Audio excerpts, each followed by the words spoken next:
विद्यार्थियों, आज हम रामायण और महाभारत जो कि आपके संस्कृत साहित्य का इतिहास में है, इन दोनों में का एक तुलनात्मक जो इनका विवेचन है वो संक्षिप्त में उसका विवेचन प्रस्तुत करेंगे कि रामायण और महाभारत ये दोनों ही ग्रंथ जो हैं, ये दोनों ग्रंथ भारतवर्ष के वीर काव्य कहे जाते हैं या और भारतीय साहित्य के प्रमुख उपजीव्य काव्य हैं। ये भारतीय साहित्य की प्रेरणा के स्रोत हैं और दोनों ही ग्रंथों का अपना एक विशिष्ट महत्व है। और रामायण और महाभारत, जहाँ तक हम इनकी तुलना की बात करते हैं तो दोनों ही महान ग्रंथ हैं, फिर भी आकार प्रकार, रचना शिल्प, रचनाकाल, भौगोलिक सीमा विस्तार आदि अनेक दृष्टियों से इन दोनों में कहीं समानताएं हमें देखने को मिलती हैं तो कहीं जो है हमें इनमें असमानताएं या विषमताएं भी देखने को मिलती है।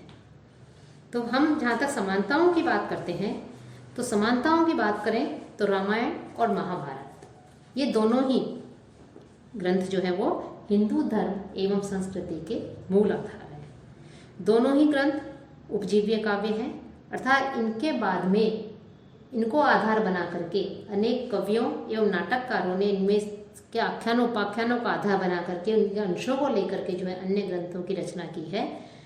तो रचना करने के कारण बाद का जो साहित्य है वो हमेशा इन दोनों ही ग्रंथों का ऋणी रहेगा। ये अन्य कवियों के लिए भी प्रेरणा के स्रोत रहे हैं। दोनों ही जो ग्रंथ है रामायण महाभारत, दोनों ही रचनाओं का उद्देश्य जो स्त्री है उस स्त्री का जो अपमान है उस अपमान का प्रक्षालन करना है। रामायण में सीता का हरण राम रावण के युद्ध का कारण है, महाभारत में द्रौपदी का अपमान कुरु पांडव युद्ध का कारण है।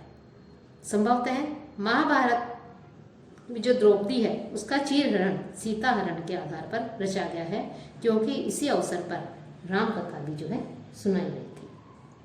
सीता का जन्म पृथ्वी से हुआ और जो द्रौपदी है उसका जन्म यज्ञ कुंड से हुआ। इसलिए दोनों ही नायिकाओं के जन्म में, दोनों ही ग्रंथों की जो नायिकाएं हैं सीता और द्रौपदी, उनके जन्म में अलौकिक तत्व विद्यमान है। साथ ही साथ दोनों का विवाह स्वयंवर रीति से हुआ, लेकिन वर के चयन में दोनों ही पिता के अधीन थी। इसके अलावा राम और अर्जुन जो है, राम अर्जुन की वीरता में 14 तथा 13 वर्ष के वनवास में, सीता और द्रौपदी के स्वयंवर में, देवताओं में, दिव्यास्त्रों की प्राप्ति में और राम में देखें तो रामायण और महाभारत के जो कथांश है उनमें समानता में कहीं कुछ दिखाई पड़ती है।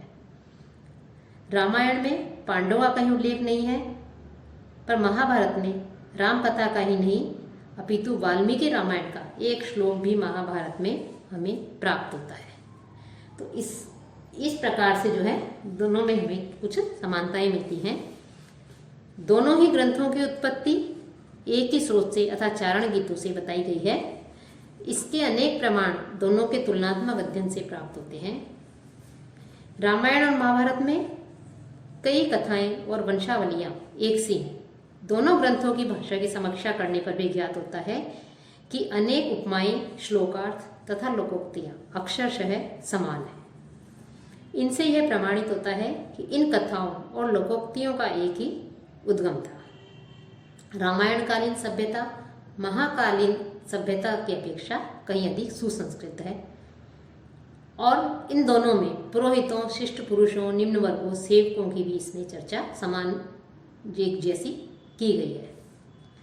इसमें अनेक प्रकार की जो है दोनों काव्यों के रचयिता अपने काव्यों के पात्रों के समसामयिक हैं।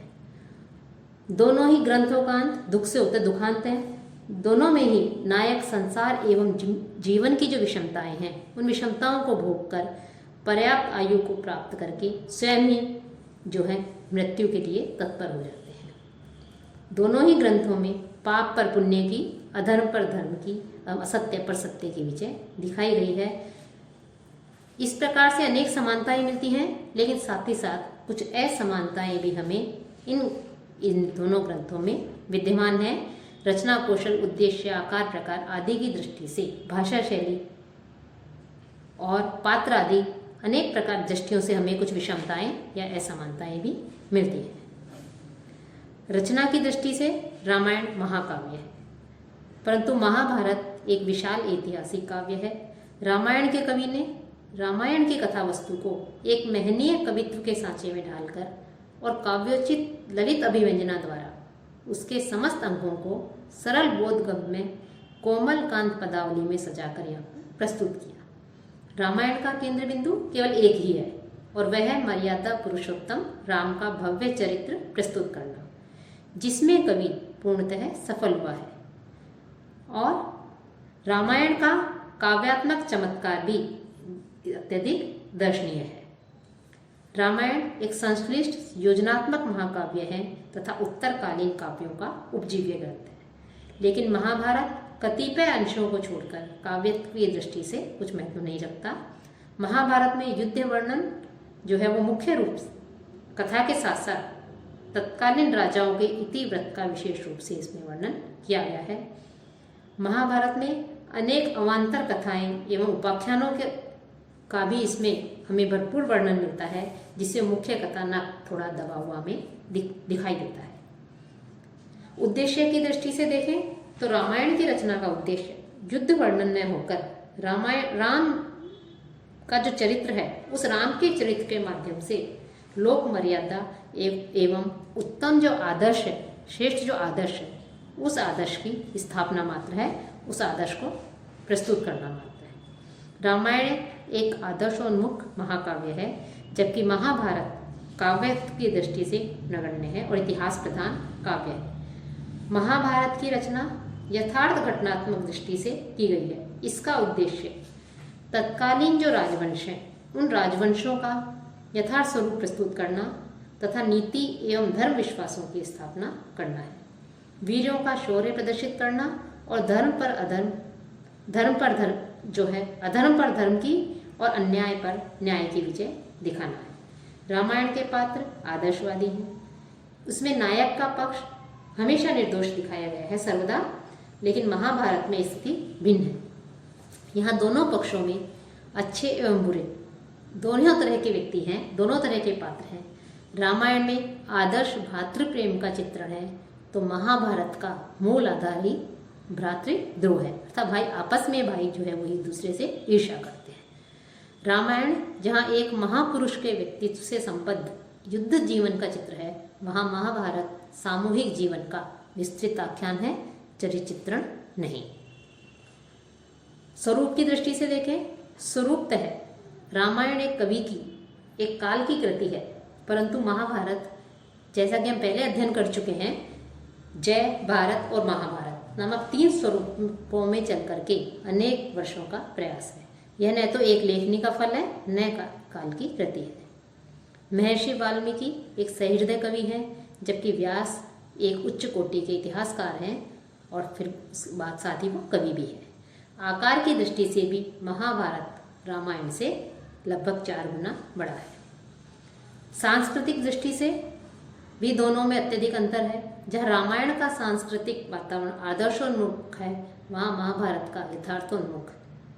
रामायण की संस्कृति जहाँ उच्चतम सुसंयत एवं शिष्ट आदर्शमयी परंपरा से अनुप्राणित है, वहाँ महाभारत की संस्कृति विकृत एवं विश्रंखलित है। रामायण का आदर्श है पूज्य जनों में की सेवा, श्रद्धा, अनुराग, सत्यपरायणता, त्याग, दान, दया, वचन परायणता, कर्तव्य निष्ठा, अतिथि सत्कार आदि। लेकिन महाभारत में न तो पूज्य जनों के प्रति अनुराग दिखाई देता है, न अभिवादनशीलता, न शिष्टता और न विनम्र व्यवहार, न त्याग और न उदारता। नहीं शांति है, नहीं सुख है, कुछ अंशों को छोड़कर। रामायण के जीवन का परम लक्ष्य दैनिक व्यवहार की शुद्धता, न्यायप्रियता और धर्मपरायणता है, लेकिन महाभारत में यशोभिप्सा अर्थात यश की अभिलाषा यथा स्वार्थ प्रियता, राज्य लिप्सा तथा शौर्य प्रदर्शन की भावना है। रामायण संस्कृति कालीन जो संस्कृति है उसका प्राण जहाँ धर्म है, वहाँ महाभारत का युग कर्म प्रधान है। रामायण में करुणा और भावुकता, सरलता और संयम का साम्राज्य है। महाभारत में दर्प और औद्धित्य, उग्रता और तेज का प्राधान्य है। महाभारत की जो संस्कृति है वो रामायणकालीन संस्कृति के समान समुन्नत एवं सुसंस्कृत जो है वो हमें प्रतीत नहीं होती। भौगोलिक विस्तार भी दोनों ग्रंथों में, दोनों काव्यों में भिन्न भिन्न है। रामायण में जिस भारतवर्ष की चर्चा है उसकी दक्षिणी सीमा विंध्य और दंडक है, पूर्वी सीमा विदेह है और पश्चिम सीमा सौराष्ट्र है। लेकिन महाभारत के समय आर्यावर्त का विशेष विस्तार दिखाई देता है। साथ ही दोनों ग्रंथों में भाषा शैली संबंधी असमानता भी दिखाई देती है। जहाँ रामायण में भाव, भाषा और रचना शैली की एक रूपता प्राय समग्र ग्रंथ में देखने को मिलती थी है, वहीं दूसरी ओर महाभारत के जो भिन्न भिन्न भाग हैं उन भागों में भाषा और रचना शैली का भेद भी स्पष्ट रूप से लक्षित होता है। रामायण में एकमात्र लौकिक छंदों का प्रयोग हुआ है, जबकि महाभारत में अनेक स्थलों पर हमें वैदिक छंद भी प्राप्त होते हैं। रामायण में नायक एक है और उसमें आद्यंत राम के चरित्र का ही प्राधान्य है, किंतु महाभारत में अनेक नायक हैं और मुख्यता की दृष्टि से समान है।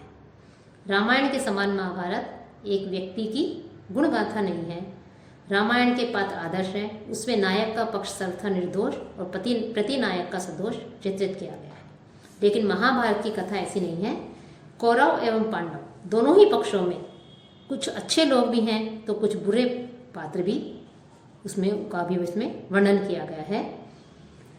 और संस्कृति भी दोनों में हमें जो है भिन्न भिन्न दिखाई देती है, जैसा कि हम बता चुके हैं।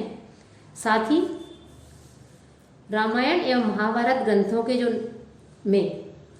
ये जो दोनों ग्रंथ हैं, इन दोनों ग्रंथों में कुछ स्थलों को छोड़ करके काव्यत्व की दृष्टि से महाभारत अपना कोई विशेष महत्व जो है कह सकते हैं नहीं रखता है। कुछ महाभारत में युद्ध का वर्णन ही मुख्य कथा के साथ साथ तत्कालीन राजाओं का जो इतिवृत्त है उसका भी इसमें वर्णन मिलता है। और भी अनेक दृष्टि हैं, उन दृष्टियों से भी अनेक इस प्रकार के कार्य हैं। उन दोनों ही दृष्टियों से रामायण और महाभारत, जहाँ हमने इनमें कुछ समानता देखी, इनके संस्कृतियों में समानता देखी, वहीं उनमें अनेक प्रकार की असमानताएं भी जो है हमें दिखाई देती हैं। ये दोनों ही, लेकिन हम निष्कर्ष रूप से कह सकते हैं कि ये दोनों ही रामायण और महाभारत दोनों वीर काव्य हैं, उपजीव्य काव्य होते हुए भी एक दूसरे के समीपस्थ भी हैं एवं दोनों ही ग्रंथ जो है वो दूरस्थ भी हैं। दोनों ही ग्रंथों की उत्पत्ति एक ही स्रोत से अर्थात चारण गीत भाट जो है गीतों से, जो गीत गाते थे उन गीतों से बताई गई है और इसके अनेक प्रमाण दोनों के तुलनात्मक अध्ययन से हमें प्राप्त होते हैं। और इन दोनों ही ग्रंथों में अनेक कथाएं और वंशावलियाँ का जो है इसमें वर्णन किया गया है। तो इस प्रकार से रचना कौशल, उद्देश्य, आकार, प्रकार, काव्य, अनेक संस्कृति, पात्र, भौगोलिक दृष्टि आदि अनेक दृष्टियों से कुछ समानताएं हमें देखने को मिलती हैं, तो कुछ विषमताएं भी हमें रामायण और महाभारत इन दोनों ग्रंथों में हमें मिलती है। लेकिन फिर भी हम यही कह सकते हैं कि दोनों ही ग्रंथ हमारी भारतीय संस्कृति के प्रेरणा स्रोत हैं, भारतीय साहित्य के प्रेरणा स्रोत हैं और दोनों ही ग्रंथ अपना एक विशिष्ट महत्वपूर्ण स्थान रखते हैं।